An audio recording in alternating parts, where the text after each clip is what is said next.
This is Going Under, Anesthesia Answered with Dr. Brian Schmutzler. Brian, thanks so much. Well, that's Rodney Razor right there. But Brian, thanks so much for... I've had a great summer. Yeah. Speaking of Rodney Razor, we have a special episode, part 2 today of our Ozempic conversation. This is not sponsored by Ozempic. No money changed hands. It's just the most common. Like and subscribe, though. So let's just rehash a little bit before we bring Rodney into the conversation.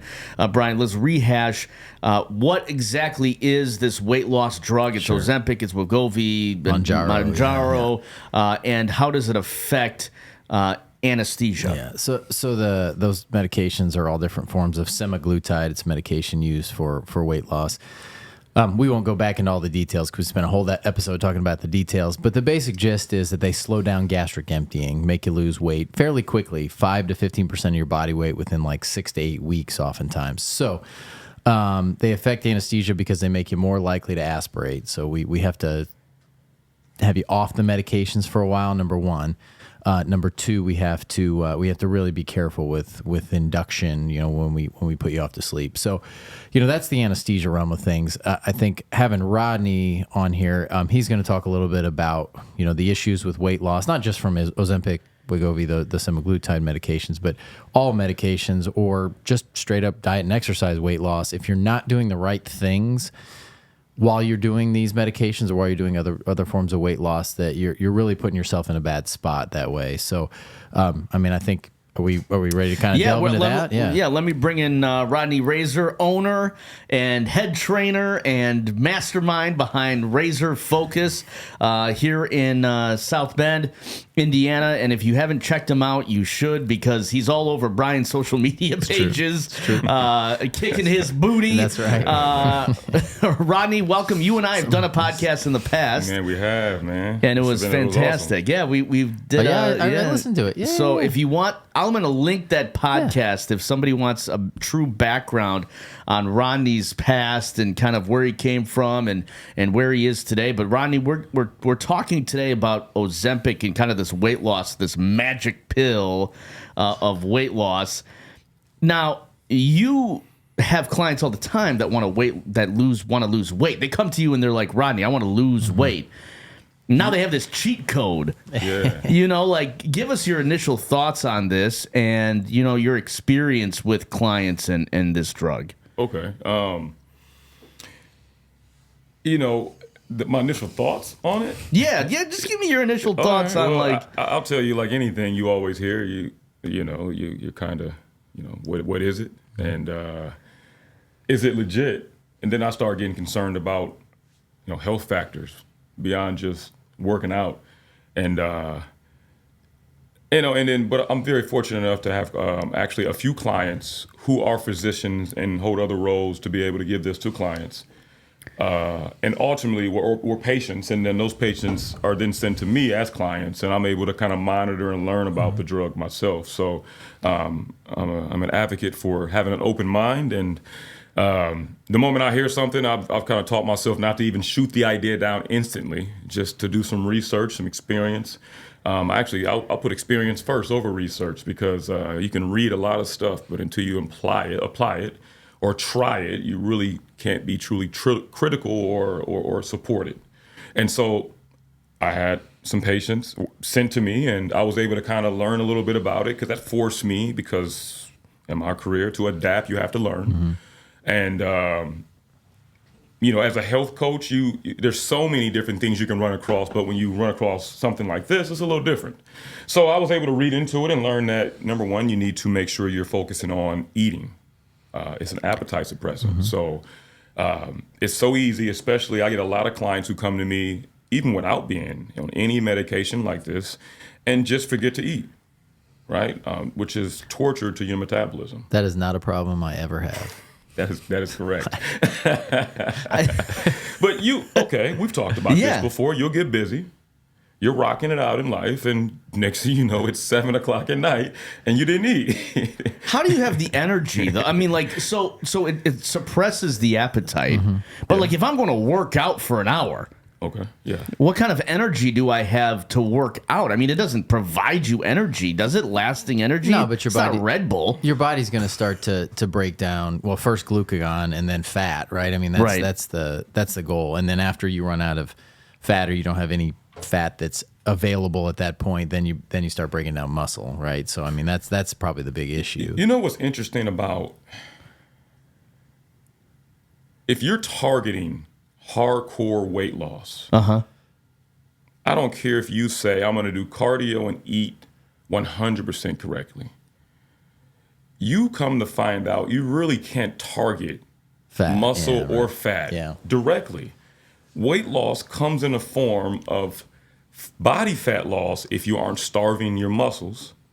It comes in a form of you have no clue what's going to happen if you just aren't eating. Right. And I'm going to guarantee you lose muscle before you lose fat, because if your body's in a starvation mode, it's going to feed off the most resourceful, high protein, right? Right. So how do you adapt for this then? What's the, you know, I mean, like if somebody comes in and says, hey, like Rod, you know, like I'm on this drug now, and I think it's going to assist in me in the weight loss journey that I have here, but I also want to mix it with the strength workouts that you do and kicking my butt. You know, like how do you adapt for that type of environment? So it's a two-part question, two-part answer. First part is mindset, but we'll talk about that. That's technically second. First is the reason why you're here is to counteract. All right, number one, if you're focusing on weight loss, remember what I said earlier. You can be meticulous in certain situations, but for the most part, what comes with losing even body fat directly still loses. The reason why I know this is because I did bodybuilding. And even with taking drugs that actually, like an Anavar or something like that, right, that could specifically say, I'm going to make sure I reserve muscle. You still are going to lose a little muscle because you're on a calorie deficit. Right? So but let's counteract that. The goal is to lose a higher percentage of fat than muscle. Correct. So how do you get people to do that? Aside from, I mean, you know, I eat a bunch of protein, but aside from that, what else can we do if you're doing Ozempic and you're looking? I mean, I think of some people that work out with us, right? Yeah. If you're looking to lose 100 pounds plus, how do you not lose all your muscle? Perfect. Doing that? So that goes back to mindset, which I said was first, but technically second. We're talking about the two things. Number one, you step in. This is why you're here. We're going to weight train. Then you say the greatest question of all, the mindset. Well, how do you get up for work every morning? You set an alarm until it becomes a habit. True. How do you create new habits? You create new habits by enforcing rules that you have to abide by, which means if you say I'm going to work out 3 times a week, you won't. What 3 days are you going to work out? Let's start there. And then put those 3 days in the calendar, just like you would do to go to work every day, and set an alarm. When that alarm goes off, it is time to eat. I don't care how you feel. I don't care what you're doing. You are, number one, you've committed to taking Ozempic. That already shows your level of commitment to losing weight.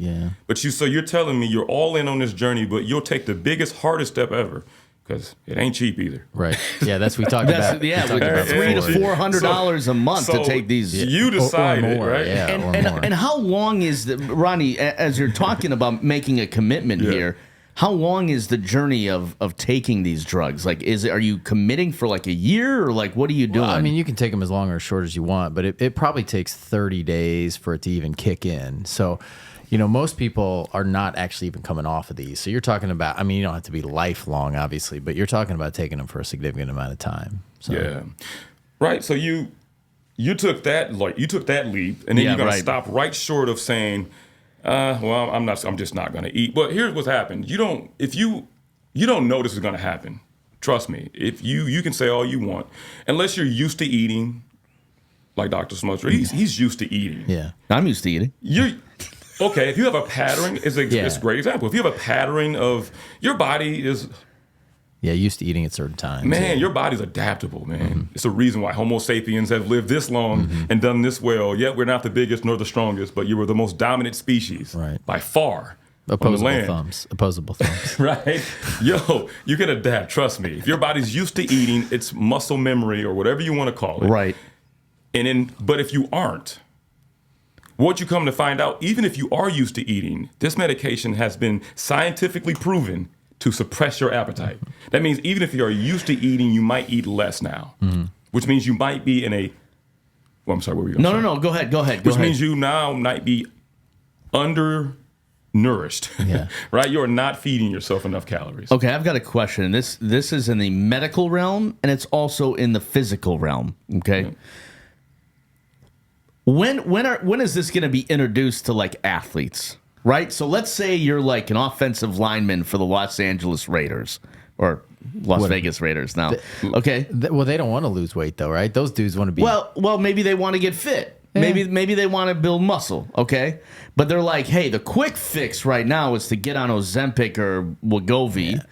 I'm just hypothetically speaking. Okay. Now I don't want to ruffle any feathers here. I'm sure they're already on it. Is that what you're gonna say? I'm going to say, how do you know what they don't or do take now? Yeah.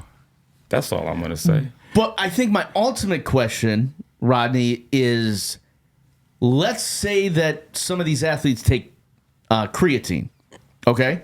Can you mix creatine with a weight loss drug like Ozempic? You know what I mean? Like, first of all, the answer would be yes. Yeah. Because creatine, you naturally make it anyways. Yeah. Right? You're depleting it sometimes. Now, here's the thing. Not everybody depletes creatine at the same rate, the same amount. Heck, you don't even know how much creatine you technically need. Some people take creatine and technically don't even need it. Yeah.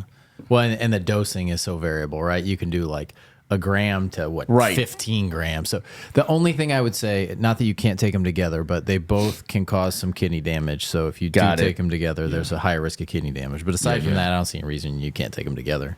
I'm just playing devil's advocate here. I'm not saying I'm going to go out, tomorrow. Yeah, those are great questions, but it comes down to, once again, mindset. You have to make sure it is a priority that you eat and that you are fueled, protein, making sure you're getting enough calories. But that's just the rules of the game in general. But even more stressed if you're going to decide. So would you change how you recommend people eat, how often, how many calories, that sort of stuff, if they're taking one of these semaglutide injections versus not? Like if I just came to you and said, hey, I want to lose weight and, I need to lose 30 pounds and, we're just going to do that together versus I need to lose 70 pounds and I'm taking Ozempic. If you want to be super meticulous, it's calories in, calories out. Right. Right. But I also question every person that steps into Razor Focus with the idea of how serious and how aggressive would you like to be? And there's no right or wrong answer. Because if you told me you want to enjoy the journey, per se, and just coast and lose consistently and make it a lifestyle. Not overly chase a carrot, because sometimes that pushes some people. Some people want to step in and they say, I want to go all out. I want to carb cycle. I want a keto, whatever that person may want, whatever structure we agree upon. And when it comes to them dieting hard, calorie in, calorie out. You want to be super meticulous. You cut back on a little bit of the carbs. You need carbs to some aspect, but you cut back on a little carbs. But you're still going to get your carb intake from vegetables. And then you keep your protein moderate. You don't have to overdo it on protein, but up it a little bit. Because once again, if you're burning calories, you can't just count the calories you work out. The moment you wake up and get out of the bed, you're burning calories. Right. So you end the day 200. Let's say you burn 2,000 calories in a day. Right. But you eat 2,500. Do you lose weight? No, you gain weight, right? You gain. You're 500 calories that's plus. That's a pound a week right there, right? Right. Pound a week. So if you eat 3,500 calories is a pound a week. Yeah. Right? Wow. Yeah, listen, I think the idea... Listen, I've probably more than anybody in this room gone up and down on my weight my entire life. Because, I was a full-on swimmer, triathlete, and when I set my mind to losing weight, I lose weight. And the other times when I haven't set my mind to losing weight, I gain weight. So, I think more than anybody in this room, I've been more up and down. Would the idea of taking Ozempic or Wegovy or one of these weight loss drugs, or even the oral one, because I'm not injecting in my buttocks. You already know that. How does he know that? Huh? I don't know. I said what? Okay, anyway. I know I came late in on this party. We'll just pretend that wasn't said. But no, I don't like needles, so that's not going to happen for me. But like the injectable or the oral. Mm-hmm. So, okay, who's to say that, like, and again, we talked about this in the last podcast. Is it a little bit of a shortcut? Sure. I just don't know. It's not even the cost for me because, like, if I'm dedicated to losing weight and I want to pay $300 to $400 a month to do it, I'm going to do it. Like, it's not going to matter, right? Yeah. But my take is, how healthy or unhealthy is it for your system? That's what I don't know, and that's what I don't want to take a chance with, right? Like, and the moment I get off of it, because I'm not going to take it forever, you spend $300 to $400 a month, right? Like, there is something called Ozempic rebound. Yeah. And Ozempic rebounds mean that there are a few, according to studies, that they gain. Your body has to re-regulate, right? So there are some studies out there. He may know a little more about it than me, but there are studies out there that shows that people do regain, but your body's just kind of adjusting to being a little more normal again. So we talked a little bit about this last time. So part of the problem was that when people started to go off of Ozempic, they were going basically cold turkey. What they're trying to do now, and they're showing less issue with it, and there's one of the medications, I can't remember which one is better than the rest, but if you slowly wean off of it instead of just stopping at cold turkey, the weight gain or rebound looks like it'll be less, but it's not totally determined yet. But that's just called reverse dieting. Yeah. You understand, in the bodybuilding world, that existed without the word Ozempic in there, right? That's just the idea of any hardcore structure that you go in on, you may have to reverse out of it slowly. That's in bodybuilding terminology, we've been doing that. Arnold was doing that. Everybody reverse diet. Like, that's just the idea. Yeah, you've got your like in season weight and your out of season weight. You look at these guys, some of these guys you look at, like we talk about Craig Capurso all the time. Yeah. He had some article in bodybuilding.com years ago where he showed like, this is my in season weight, and he's like, whatever, 205 and shredded. And then his off-season weight's like 240, and he still looks good, but he's not shredded like he is. Right. So yeah, but think about this though. We talk about mindset, and I'll blow your mind. Name something in life that you can just cold turkey stop doing and be okay. Oof. Smoking.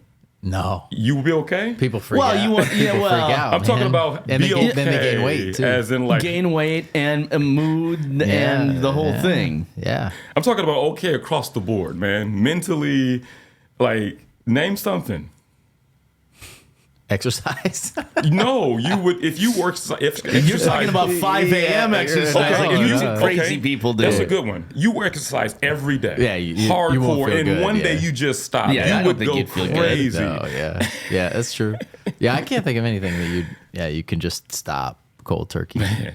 But it's hard, right? I mean, like, once you start this and you get a certain physique, I know for me, right? Like, I tend more to have an addictive personality, right? So if I look a certain way and feel a certain way, I'm not going to stop taking something that's helped me. But there's no reason to stop. I mean, so again, the long term, we don't know, 10-year right? studies aren't out, but the 5 to 7 year studies are out, and as long as it's not making your kidneys damaged, then really people can take it essentially forever. I mean, there's diabetics on these medications for life.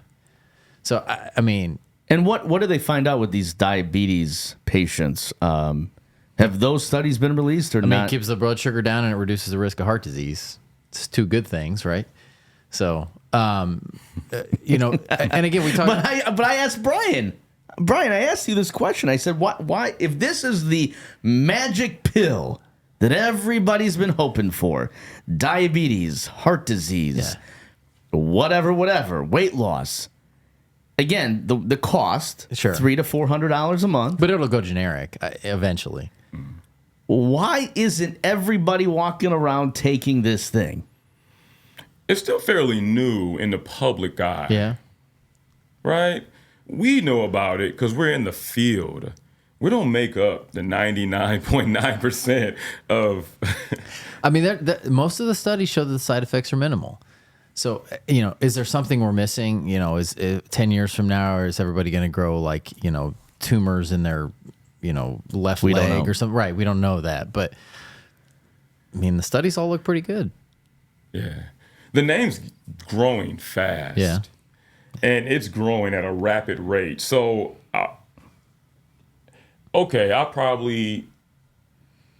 I'll say half my clients probably heard of it, right? You know what I mean? Like that's half. I'll say that number grows easily in the next year. I mean, that's how rapid this thing is growing. Yeah. Well, and so the other thing, you think back to the late 80s, early 90s when the statins came out. So that's like, Lipitor, Crestor, those medications. And they went wild for a while. They found some side effects, right? So you get muscle pain and it can cause your liver to have some increase in damage too. But I mean, for the most part, almost everybody now is on a statin, one of these medications, over the age of like 45. If your cholesterol's, I mean, they keep dropping the cholesterol number, but if your LDL cholesterol is over 100, everybody's on these medications, and it reduces the risk of the complications of cardiovascular disease by 90% or something. It's crazy how much it helps. So what about the natural path docs, believers, practitioners? What about natural, I don't know. I mean, like, obviously taking a pill or taking a medication, right? We've all been connected to that lifestyle and to that world. This kind of goes against that grain. Am I wrong? Or I'm just asking the question that I think is out there for the general public is, this is not an all natural way. Is that correct? Or am I off? I mean, it's not natural. It's a medication, right? So I don't know. What would a naturopath say? I don't know. I mean, I guess the question would, the word natural is in the beholder of the question. So, no, I'm serious. I mean, listen, some may say getting a BBL is natural. I mean, all you're doing is transferring fat from one location to another. You didn't implant. Explain what a BBL is. You didn't explain what a BBL is first. What? What's a BBL? Oh, BBL? Isn't that the, what is it? Brazilian butt lift. The Brazilian butt lift, right? Like, it's the idea that you didn't get a butt implant. You literally took the fat out of your stomach or wherever you had it at, and then they put it into your butt. I mean, that's pretty natural. That's not weight loss, but I guess it's weight redistribution. I mean, it's not natural. Yeah.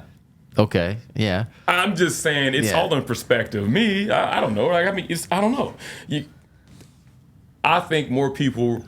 We're in a generation now. People want quick fix. Sure.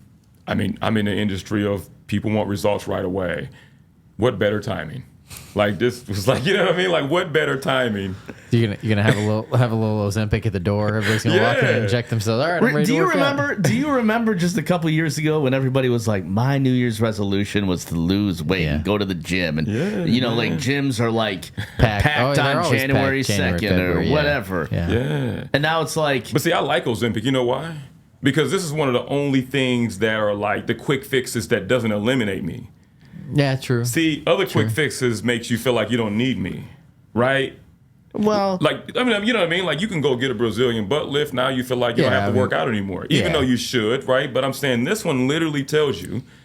What have the other quick fixes been in weight loss? Like the diets, like the 30-day, whatever? Or like, is that what we're talking about? Or I'm saying quick fixes like laser surgery. Yeah, plastic surgery. Plastic surgery, right? Like, those quick fixes fire me instantly. True. You don't need me, but you can just burn your fat off. But not just burn it off like working out, like literally go in and burn it off. But if you have plastic surgery or lipo or whatever, and you do no change to your general lifestyle, they'll be back. Yeah. I mean, right? Yeah. I mean, it only lasts so long. You're going to generate new fat cells if you get lipo. You're going to, whatever. I mean, it's not a permanent fix, but yeah, I mean, it's a short term. I mean, but to wrap it up or bring it back around, and the idea, it's the same thing. This is the reason why we're having this conversation. It supplies me with a job, something I love doing, and everything around it supports that. You should be doing that in life anyways. You should be making sure you're weight training, strength training. Under that umbrella, there's a ton of things you can do: yoga, Pilates, whatever you want to do under that umbrella of strength training. But now you got to make sure you're fueled. Are you getting enough protein, enough overall calories, input versus output? That matters. You can eat too small of amount of food. It messes with your metabolism. Your metabolism stays fast and it speeds up if you're working out, and eating properly. So it changes the way you see things. Do you think this makes your job easier? Like, do you think people come in? So let's say 70% of the population, because 70% of the population is overweight, right? Let's say they indicate this for anybody who's overweight, BMI over 25. Yeah. And so when 70% of the people come to you on this medication, do you think that helps? You know why I'm smiling right now? Because there's a side that says, as a very, in my opinion, well, I'm just going to say facts, I'm a successful trainer because I truly care. Yeah. I put everything into this craft and I see results. So I'm used to having someone come to me and say, thank you, Rodney, you've helped me lose 30 pounds. This strengthens that, because every time, for every successful person you have, you're going to have a person, for whatever reason, nothing you could have did to save this person, but you lost them before they ever reached their goals. It happens sometimes.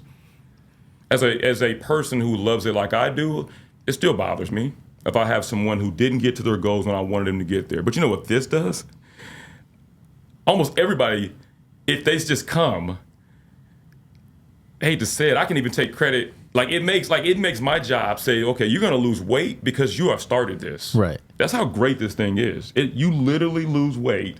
And I've had people come in who they're not even doing everything they should be doing with their nutrition, everything they should be doing, and just on getting on the medication, they're losing, which makes me look good. Right. And I mean, That's a no doubter, right? I mean, that's a no doubter. But it's not and like, I'm talking about, and I still get people results without it. But they're not eliminating you, right? So like if you literally just took Ozempic and stopped eating, or less calories, you're not gonna look the way you want, right? You're not gonna build muscle. You're not gonna have the hour shape for a woman, or big arms for a man, or whatever. So I mean, you're still helping craft them. It gives me free looks, though. Right. And what this does says, if whatever it takes for you to get in these walls, so I can show you how great I am at what I do. And my talent is very simple.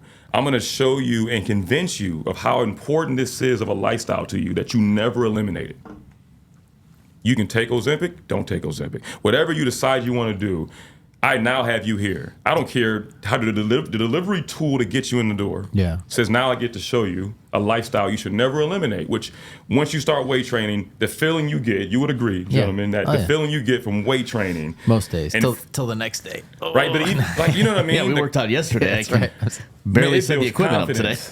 It builds confidence. Right. It raises the endorphins. You feel better. Right. Right? Yeah. Like with that, you start falling in love with results. By the way, you want to talk about results? This is about as magic as it's going to be when it comes to getting results. And then I teach you the right way to eat and work out. You have more results. Now, we're not just losing 10 pounds in a month or a month and a half. Now you're losing 10 pounds in a month. Right? Like, you're really rocking it out, and you're falling in love with fitness, which is something you're going to do forever, hopefully. Yeah, so you think it's a positive for you? Whatever allows, it's like I get a boost and a chance to convert someone over to this lifestyle. To fitness, yeah. I'd say it's a positive in general for society. I'd say for anesthesia, it's a negative, but... Could the show The Biggest Loser exist today? I mean, it probably could, but you'd have to make sure they weren't taking Ozempic. You'd have to make sure they're not taking semaglutide. But do you even think it's plausible, right? But Ozempic may have been there back then, right? I mean, you said 10 years ago. Yeah, diabetes only. I don't know when it officially came out, but it was for diabetes only. Nobody's using it for weight loss. But I mean, look around at society. I'm certain The Biggest Loser could still exist now. It's just. You'd have to make sure people aren't cheating. How many of those people do you think were diabetic? I don't know. A small portion of them. A large portion, I think. But were they taking those wonder. medications? I wonder. Yeah, but most of those people gain all the weight back. Like you look at the Where Are They Now shows. They almost all gained 50% or more back. So these guys go from 400 pounds to 175 pounds, and then they end up at 300, right? I mean, it's better than 400, but... This is just a really interesting topic to me because I'm very tempted to start taking it to see what happens. But I also come from the world, and again, if you want to take it, I'm all for you, doing what's best for you and your lifestyle. But I also come from the world of, man, maybe I should just, like, if I go out and exercise with Rodney or like, do the, but now I'm like, okay, maybe this lifestyle is a good one, right? But like I'm in a position of maybe where there's like other people out there who are in the same position, right? Mm-hmm. Who are like, like I'm weighing taking this, but I'm, I don't know. Like that. Talk to your doctor. Talk to your doctor. That's what I have to say. We are not giving medical advice on this show, but I'll say this. I think the side effects are minimal, at least what we know right now. The side effects are minimal and the benefits are high. So if you fit the criteria and your doctor thinks it's a reasonable thing to do, I don't see why not. Man. That's I won't say it. Go ahead. That's a slippery slope, though. What do you mean? It's all right. We're here to like tackle the tough questions on this podcast. So let's talk about it. Here's my theory. All right. This is just a theory. Because when you disguise, how do I want to say this? When you me? Well, no, a person. Anyone. The royal you. The royal yous dangle money as the carrot. Sometimes judgments get skewed. So what's you mean the cost of it, or are you talking about the pharmaceutical companies? I'm saying everyone profits from the sale of this. Okay. My question is that like, are we talking pharmaceutical company making millions of dollars? My question just becomes billions of dollars. Does everyone taking it fit the criteria? Yeah, I mean, there's very limited criteria at this point. So does everyone taking it fit the criteria? Probably not. Now the next question is will it be available to someone who doesn't fit the criteria? Well, you can get anything. But anybody can get it, right? I mean, you can get anything. Yeah, I mean. Right, but all you need is a prescription. No, I'm saying, so what are the qualifications? Oh, man. Like if I go I don't prescribe this medication, right? Because I'm an anesthesiologist and I don't do this. But so I think you have to have a BMI over 32, maybe. And have tried, for insurance companies, have tried some other weight loss. So does insurance cover this? Some, yeah. Oh. So Wegovy and Mounjaro were designed for weight loss, so you can meet the criteria. But any physician can prescribe any medication off label, right? So like if you walked in and your BMI was 15, right, and somebody said, you can have it, they can write it off label. So it doesn't mean you can't get it. It's just insurance isn't going to pay for it. I only speak more from just kind of maybe playing devil's advocate, right? I'm just more asking because I know someone who asked their doctor said no. Yeah. I know someone who asked their doctor said yes. From what I know, even though they don't fit the criteria. Yeah. Neither do. Yeah. And they're really similar to me in a lot of aspects. So the argument I would make on the flip side of that is keeping one of the biggest predictors, and I say this over and over again, one of the biggest predictors of longevity is blood glucose levels under 100 at all times. So it's it reduces inflammation, reduces cardiac disease, all that sort of stuff. So you can make the argument that keeping your blood sugar low, which is what these do, right? They regulate blood sugar. That's why they were designed. You can make the argument that that's beneficial, even if you don't meet the criteria for weight loss. Gotcha. To devil's advocate. Yeah, I mean, it's just this is an interesting topic. Yeah. I am 1,000% guaranteeing that folks are going to have a heyday with this on both sides of the topic on social media, and we're going to get a lot of comments. And I think what we want to do, we'll let those comments come in, and afterwards, when they do, we can answer those questions. This is not our last time getting together with you, by the way. We have a bunch of other topics we want to talk about. It's just that Ozempic the semaglutide weight loss. Very relevant topic, man. Yeah, it's huge right now. So we wanted to get, we got my perspective because, it's my podcast, but we wanted somebody else's perspective who's in the fitness game and kind of what they think. So I think it makes sense. Brian, before we go, is there any update on the two news stories that we've been following over the last couple of months? So the FTC is a big one, right? Yeah. Yeah, so the FTC, it seemed, I mean, there's a bunch of cases and appeals and that sort of stuff. But as of right now, starting in August, non-competes for almost everybody will be gone. Thanks to the FTC ruling. The other one was what, the Change Healthcare? Yes. Yeah. There hasn't been much of a change to change healthcare. Essentially, everybody's gone away from Change Healthcare. They're using other clearinghouses. But most recently, Ascension Health, which is a big, I think it's like the second largest Catholic health organization, hospital organization across the country, was hacked. And not only were they hacked, patient information was taken. And so right now, I've talked to some people I know in the systems, they're using all paper. They can't use their electronic medical record system. So we're going back to like 1950. There's all these memes on these physicians groups that I'm in with like people with a candle and a calligraphy pen, like writing orders. Please, nurse, would you give this medication? What did we just talk? We just talked about this, literally, you and I, Rodney, the other day. What was that? Cars. Remember 10 years ago, if you had a screen in your car, it was like, oh my gosh, you have a screen in your car. Now they're computers on wheels. Yeah. Everything has a screen. And I said to Rodney, I said, in another 10 years, people are going to want the old school way of doing things. Yeah. We've had computers. We've had ways of, and now people are hacking those. And now we're going back to pen and paper for medications. Yep. It's just interesting to me, like how. But this Ascension thing has been huge. I mean, it crippled.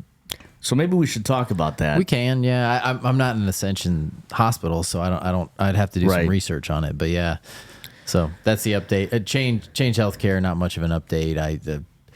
I'm not sure who goes back to Change Healthcare after that big hack, but we'll see. Rodney, this is not the end of you, my friend, on the Going Under podcast with Dr. Brian Schmutzler. We're going to talk to you. We're going to do the next podcast with you in the gym, actually. Oh, nice. And I think what we should do is we should do a workout. Oh, jeez. Kind of. While we're doing the podcast? Well, no. Brilliant. Then you can really see how many burpees he makes him do. Right. But I think we should do a workout just to, you know, what you do on the day-to-day with Rodney, right? Like you get there at 5 a.m. That's a good idea. And then after we take people through a little bit of the workout, we'll sit down and we'll have some, protein. And shoot up some Ozempic, have some protein. Nice. And then we'll do the podcast and we'll talk about some of the other questions that we had, because I know you guys want to talk a little bit, and so we'll do that. Rodney, my man.